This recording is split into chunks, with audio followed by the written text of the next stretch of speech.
Hello दोस्तों, NCERT M point में आपका स्वागत है। और हम बात कर रहे हैं फिजिक्स क्लास 12 के उत्तराखंड बोर्ड के मोस्ट इम्पोर्टेंट क्वेश्चन के बारे में। ये आपकी प्रैक्टिस क्वेश्चन है और मोस्ट इम्पोर्टेंट है। तो ये पार्ट 2 है। पार्ट 1 के आप वीडियो देख सकते हो चैनल पर। तो क्वेश्चन है, ताप वृद्धि से किसी चालक की विद्युत चालकता में परिवर्तन की गुणात्मक व्याख्या कीजिए। यानी ताप वृद्धि से यदि हम किसी चालक में ताप बढ़ाते हैं तो उसकी विद्युत चालकता में क्या परिवर्तन देखने को मिलते हैं, या मुक्त इलेक्ट्रॉनों के श्रांतिकाल पर ताप के प्रभाव की व्याख्या कीजिए। ठीक है, तो देखते हैं। ताप के बढ़ने पर धातु चालक के धनायनों का कंपन आयाम क्या हो जाता है, बढ़ जाता है। इससे वे मुक्त इलेक्ट्रॉनों के मार्ग को अधिक अवरुद्ध कर देते हैं। जो उसके अंदर मुक्त इलेक्ट्रॉन होते हैं उसके मार्ग को क्या कर देंगे, अधिक अवरुद्ध कर देते हैं। अर्थात इलेक्ट्रॉनों का माध्य मुक्त पथ लैम्बडा घट जाता है। दूसरी तरफ ताप बढ़ने से इलेक्ट्रॉनों का उसमें वेग बढ़ जाता है, क्योंकि v proportional under root T होता है। फलस्वरूप इलेक्ट्रॉनों का श्रांतिकाल टो क्या हो जाएगा, घट जाएगा।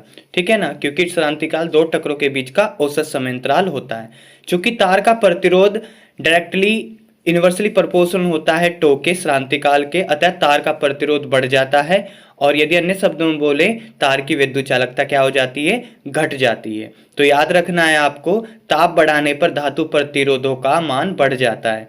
ठीक है, और अर्धचालकों का प्रतिरोध ताप के बढ़ने पर घटता है। देखिए, ताप बढ़ने पर धातु का जो प्रतिरोध है उसका मान तो बढ़ेगा, लेकिन अर्धचालकों का ताप के बढ़ने पर प्रतिरोध क्या होगा, घट जाएगा। ये बात आपको ध्यान रखनी है। नेक्स्ट करते हैं बात, धारा घनत्व, विशिष्ट चालकता तथा विद्युत क्षेत्र के बीच परस्पर संबंध से विशिष्ट चालकता का मात्रक निकालिए। तो धारा घनत्व, विशिष्ट चालकता और विद्युत क्षेत्र के बीच आपको संबंध दिखाई दे रहा है। J vector equal to sigma E vector. यदि हम इसको स्केलर फॉर्म में लिखें तो sigma equal to J by E होगा। तो सिग्मा का मात्रक देख सकते हो आप, धारा घनत्व का मात्रक ई एम्पियर पर मीटर स्क्वायर है, ई का मात्रक वोल्ट पर मीटर है। सोल्व करेंगे तो इसको ओम इनवर्स मीटर इनवर्स आ जाएगा। एल लंबाई तथा डी व्यास के चालक के सिरों के बीच वी विभवांतर आरोपित किया जाता है। यानी हमारे पास एक चालक है जिसकी लंबाई कैपिटल एल है, व्यास डी है, और उसके सिरों के बीच हमने क्या कर दिया, विभवांतर अप्लाई कर दिया। जैसे हमारे पास ये कोई चालक है, ठीक है, इसकी लंबाई कैपिटल एल है और इसका जो व्यास है वो कैपिटल डी है, और हमने क्या कर दिया, इस पर वोल्टेज आरोपित कर दी। जैसे वोल्टेज आरोपित करते हैं तो चालक में विद्युत क्षेत्र ई तथा प्रतिरोध आर किस प्रकार प्रभावित होंगे जब वी को हम आधा कर दें और डी को दो गुना कर दें।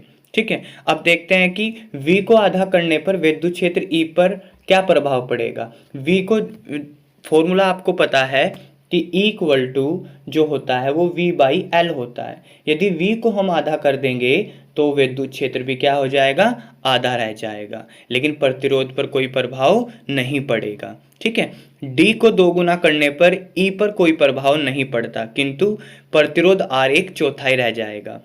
आपको एक बात का अच्छी तरीके से पता है, जो व्यास है, क्योंकि यहाँ पर हमारे पास जो ये फॉर्मूला है प्रतिरोध वाला, यहाँ पर ई नहीं है, तो डी को दो गुना करने पर ई पर कोई प्रभाव नहीं पड़ेगा, किंतु जो प्रतिरोध होगा वो एक चौथाई रह जाएगा, क्योंकि आर नीचे है हर में, और जब डी को दो गुना करेंगे तो उसका स्क्वायर हो जाएगा और 4 हो जाएगा। ठीक है, आई होप आपको समझ में आ गया होगा।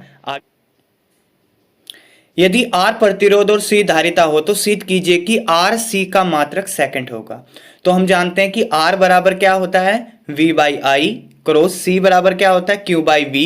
जब इसको सोल्व करेंगे तो T आएगा, तो R C का मात्रक क्या होगा, T का मात्रक यानी सेकंड होगा। नेक्स्ट क्वेश्चन पर बात करते हैं, धातुओं में विद्युत चालन। तो ये आपको सभी को पढ़कर जरूर जाने हैं। विद्युत क्षेत्र बढ़ाने पर इलेक्ट्रॉन के अनुगमन वेग पर क्या प्रभाव पड़ता है, बढ़ता है। विशिष्ट प्रतिरोध का मात्रक, विशिष्ट चालकता का मात्रक, विशिष्ट प्रतिरोध का मान पदार्थों के प्राचलों के पदों में लिखिए। किसी चालक के भीतर विद्युत धारा घनत्व में संबंध, विशिष्ट प्रतिरोध की विमा, अनोमीय चालक। ठीक है, अनोमीय चालक जो ओम के नियम का पालन नहीं करते, मतलब उनका विभवांतर चेंज होता रहता है। प्रतिरोध की ताप पर निर्भरता, ये मैं सब बता चुका हूँ आपको। धातु के प्रतिरोध पर ताप का प्रभाव बढ़ता है, लेकिन चालकता क्या होती है, घटती है। मैग्नीन का उपयोग परमाणिक प्रतिरोध को बनाने में क्यों किया जाता है, किलोवाट घंटा किसका मात्रक है, विद्युत ऊर्जा का। ये जितने भी क्वेश्चन है सर्किट वाले, परिपथ वाले, ये आपको देख लेने हैं। प्रतिरोध निकालने के लिए आंसर इसके नीचे है। विभवमापी की सुग्राह्यता से क्या अर्थ है? विभवमापी की सुग्राह्यता को कैसे बढ़ाया जा सकता है?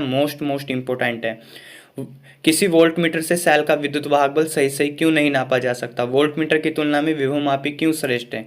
ये सभी क्वेश्चन आपको देखकर जरूर जाने हैं। विभवमापी की वोल्ट मीटर से श्रेष्ठ आवेशित संधारित्र विद्युत सेल में मूल अंतर। किस अवस्था में सेल की टर्मिनल वोल्टता उसके विद्युत वाहक बल के बराबर होती है? जब होती है जब सेल से कोई धारा नहीं ली जा रही हो, यानी V = E-IR। जब I = G हो तो V = E होगा। तो सभी क्वेश्चन आपको ये देखकर जरूर जाने। किरचॉफ के नियम, पहला और दूसरा, पहला आवेश के संरक्षण पर यानी धारा नियम, दूसरा वोल्टता का नियम ऊर्जा के संरक्षण पर।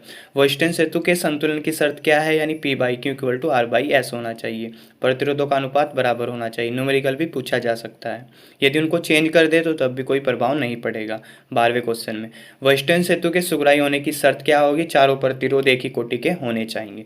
पूछ सकता है वेस्टर्न सेतु की रचना सिद्धांत ये बनाइए, ठीक है, और इसकी एक शर्त भी बताइए। तो क्या है? एक ही कोटि के होने चाहिए। मीटर ब्रिज किस सिद्धांत पर आधारित होता है? मीटर सेतु वेस्टर्न ब्रिज पर आधारित होता है। ठीक है, सभी क्वेश्चन आपको देख लेने। सेल के विद्युत वाहक बल के मापने हेतु उपयुक्त यंत्र का नाम क्या है? विभवमापी है।